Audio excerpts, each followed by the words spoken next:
જય સ્વામિનારાયણ. વાલા વિદ્યાર્થીઓ, ધોરણ 8 ગુજરાતી એનું પુનરાવર્તન 2 ભાગ 2. આજે અગાઉના લેક્ચરમાં જે પુનરાવર્તન ચલાવ્યું, પ્રશ્ન 4 સુધી વાત કરી. ચોથા પ્રશ્નમાં સંધિ છોડો, દેવાલય તો દેવ વત્તા આલય, સ્વચ્છ તો સુ વત્તા અચ્છ, પરીક્ષા તો પરી વત્તા એક્ષા. હવે પ્રશ્ન 5 જે છે એ પ્રશ્ન 5 પણ તમે આગળ ભણેલા છો. વ્યાકરણમાં આપણે એના વિશે થોડો અભ્યાસ કરેલો છે કે ભાઈ નીચેના વાક્યોના પ્રકાર લખો. નીચેના વાક્યોના પ્રકાર લખો. તો વાક્ય પ્રયોગ અને વાક્ય પ્રકાર આ બંને વિશે આપણે અગાઉના ધોરણમાં જેનો અભ્યાસ કર્યો છે. જેમ કે પહેલું વાક્ય છે તે વેણુ રસ્તા પર દોડ્યો. તો આમાં એક જ વાત કરેલી છે, સીધી સાદી એક જ ક્રિયાપદ છે અને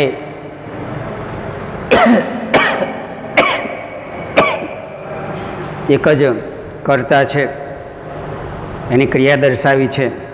એટલે અહીંયા આને સાદું વાક્ય કહેવાય. એનો પ્રકાર લખીશું સાદું વાક્ય. પછી અમે ભૂખે મરી જઈએ છીએ. બીજું વાક્ય છે અમે ભૂખે મરી જઈએ છીએ. તો અહીંયા ભૂખ્યા રહેવાની પણ વાત છે કે ભાઈ અમે ભૂખ્યા રહીએ છીએ અને ભૂખથી મરી જઈએ છીએ. આ બે રીતે વાક્યો થતા હોય છે. એટલે એનો પ્રકાર થશે મિશ્ર વાક્ય. ત્રીજું વાક્ય છે કે ભાઈ રાધાથી રડી પડાયું. તો તમે ભાવે પ્રયોગ વિશે શીખ્યા છો. રાધાથી રડી પડાયું તો રડવાનો ભાવ છે, અકર્મક વાક્ય છે. કર્તરી, કર્મણી અને ભાવે પ્રયોગ. તો આપણે આગળ શીખેલા છો કે જે અકર્મક વાક્ય હોય, ક્રિયાપદ વગરનું વાક્ય હોય તો એને ભાવે પ્રયોગ તરીકે ઓળખવામાં આવે છે. અને બીજું ચોથું વાક્ય છે કે ભાઈ અરે મહેમાનને કાંઈ રોડ્યા વગર રહેવાય. અરે મહેમાનને કાંઈ રોડ્યા વગર રહેવાય. આમ કરતાં કરતાં આગળ આખું વાક્ય છે કે ભાઈ મહેમાન ક્યાંથી હાથ આવે. તો આ પ્રશ્નાર્થ વાક્ય, પ્રશ્નાર્થ વાક્ય તરીકે એને ઓળખી શકાય. એ પાંચમું છે રાજાએ જગડુશાને આવકાર્યા. પ્રશ્નાર્થ વાક્ય તો છે જ. રાજાએ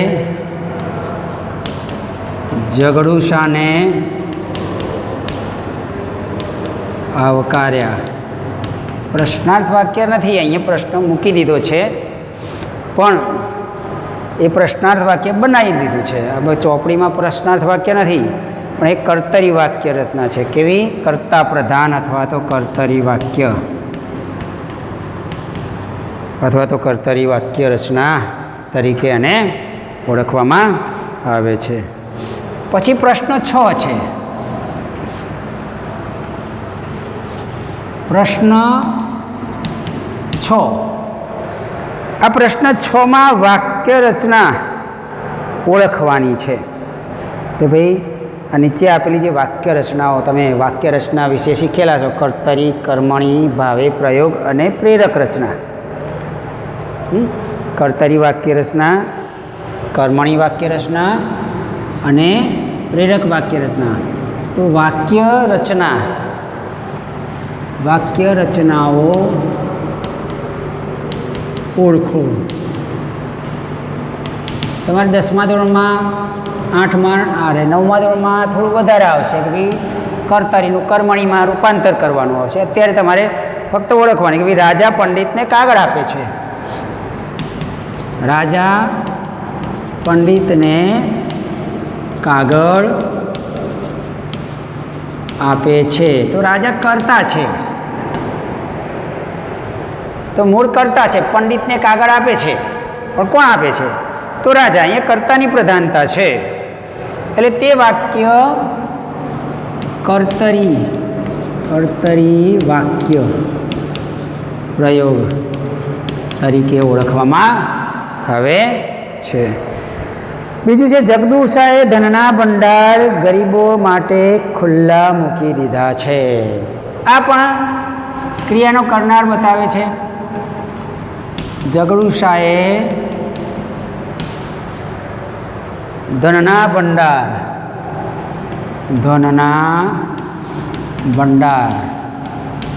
ગરીબો માટે ખુલ્લા મૂકી દીધા છે. તો અહીંયા કર્તાની પ્રધાનતા છે એટલે આ પણ કર્તરી વાક્ય રચના કહેવાય. કર્તરી વાક્ય રચના તરીકે ઓળખીશું. ત્રીજું વાક્ય છે કે ભાઈ જગડુશાથી દાન અપાયું. સરસ. જગડુશાથી દાન અપાયું. જુઓ આ બે વાક્યો છે. એક તો રાધાથી રડી પડાયું અને જગડુશાથી દાન અપાયું. આ વાક્યમાં ક્રિયાનો ભાવ છે, કર્મ નથી, એટલે ભાવે પ્રયોગ થાય છે. પણ અહીંયા કર્મ છે. શું આપ્યું? તો દાન આપ્યું છે. એટલે ક્રિયાપદવાળું કર્તરી વાક્ય રાજાએ દાન આપ્યું એ કર્તરી વાક્ય છે, સકર્મક કર્તરી વાક્ય. તેનું કર્મણી વાક્ય રચના બનશે. કર્મણી વાક્ય રચના થાય. પછી રાજા પંડિતના હાથમાં કાગળ અપાવે છે. અહીંયા આ વાક્ય જોજો. રાજા પંડિતના હાથમાં કાગળ અપાવે છે કે ભાઈ રાજા પોતે કંઈ ક્રિયા કરતો નથી. રાજા પંડિતના હાથમાં કાગળ આપે છે એવું નથી લખ્યું. એ પોતે જાતે નથી આપતો, પણ એના રાજદરબારી અથવા તો સેનાપતિ અથવા તો સૈનિક પાસે એને કહે છે કે જાઓ આપો. એટલે પ્રેરણા આપે છે, બીજા વ્યક્તિને કામ કરવાની સૂચના આપે છે અને એ કામ થાય છે. એટલે અહીંયા કાર્ય કરવાની પ્રેરણા આપવામાં આવે છે. તેથી તે પ્રેરક રચના તરીકે ઓળખાય. પછી જુઓ કે નીચેના શબ્દોની જોડણી ધ્યાનમાં રાખો. પ્રશ્ન 7 છે. નીચેના શબ્દની જોડણી ધ્યાનમાં રાખવાની છે. ભાઈ ધ્યાનમાં રાખો કે ભાઈ અમુક જે શબ્દો છે એના ઉચ્ચારણોને આધારે કે પહેલો શબ્દ છે પ્રતીતિ.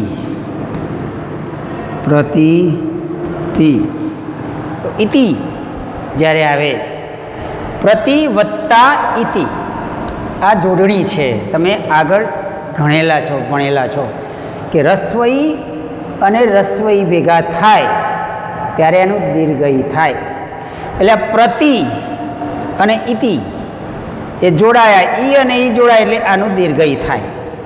એટલે એ આધારે નિયમ પ્રમાણે આ તિ દીર્ઘઈ અને તી રસ્વઈ બને છે. મૂળ સંસ્કૃત શબ્દો છે, જોડાક્ષરો હોય. અસ્તિત્વ તો એમાં પણ રસ્વઈ આવશે. જેમ કે અસ્મિતા શબ્દ છે, અસ્મિતા, રશ્મિકા. હા, તો અહીંયા સ્મી.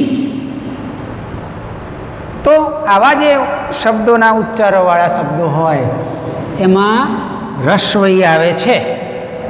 આ નિયમ તમારે યાદ રાખવાનો. પછી ગ્રીન સિટી, ગ્રીન સિટી આ પણ જોડણી અંગ્રેજી શબ્દોની જોડણીના આધારે એ લખી શકાય. નિશ્ચિત શબ્દ છે, નિસ્વત્તા ચિત, નિશ્ચિત. અહીંયા વિસર્ગ નથી રાખ્યો એટલે એ નિસ્વત્તા ચિત, નિશ્ચિત શબ્દ એ મૂળ સંસ્કૃતનો છે. પછી વિભાજિત એ પણ મૂળ સંસ્કૃત શબ્દ છે.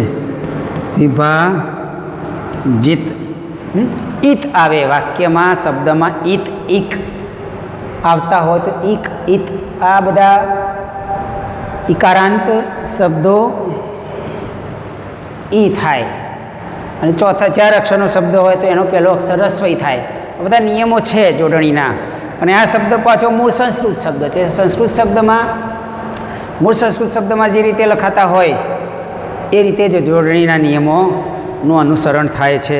એટલે આ રીતે આપણે આ જે પુનરાવર્તન 2 છે એનો ભાગ બીજો એની ચર્ચા કરી.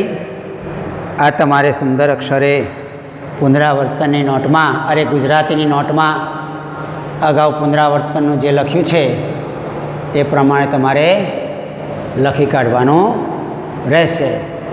જય સ્વામિનારાયણ.